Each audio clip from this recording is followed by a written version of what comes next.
It wasn't based on me coming to have kids. Umsebenzi wakhe nomakhula munye ukuthi angenzela abantu. Awukho munye. Ngiyayifunela ingane. Ngiyacela.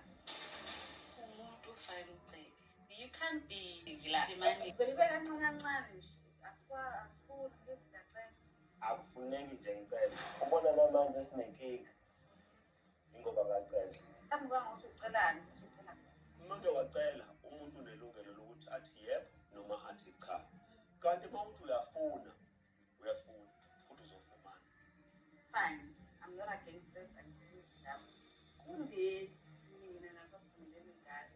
Ngiyazi njengani ngiyiphi inkampani enabasebenzi. Eyiphi sasivumelene ngayo? Ngizale ndaba nje. Okay.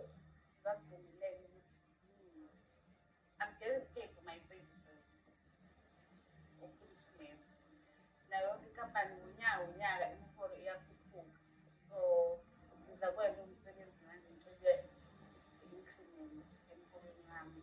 Makwande imali abantu bayanda nabo kanjani?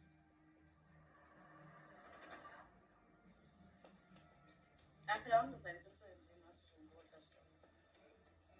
it's only fair because leave my job. Ngoba lendlela angeke ivumi ukuthi uhlalele usebenze mina ngilana. Iwona phela umsebenzi wokukhulisa lengane. I miss the 9 to 5, yes, because yes, 9 o'clock, 5 o'clock, you're done with work.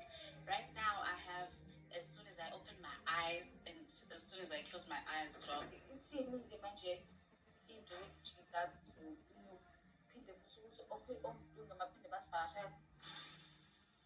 Ubuza izinto ezifana nalezo. Ubuza kumacela. Unengqondo efana. Hayi-ke mselekisekashilo ke yena ukuthi if you want more money then you need to make more babies. Sure. Usamge, this is the life that she chose for herself. Hayibo, as a woman in this modern day era wena uzokhetha ukuba umfazi wesimandulo. Hayi. Ukhetha mina ayicabangisise kahle lempilo azifaka kuyo, to be honest. Worst thing uyeke nomsebenzi. Imagine.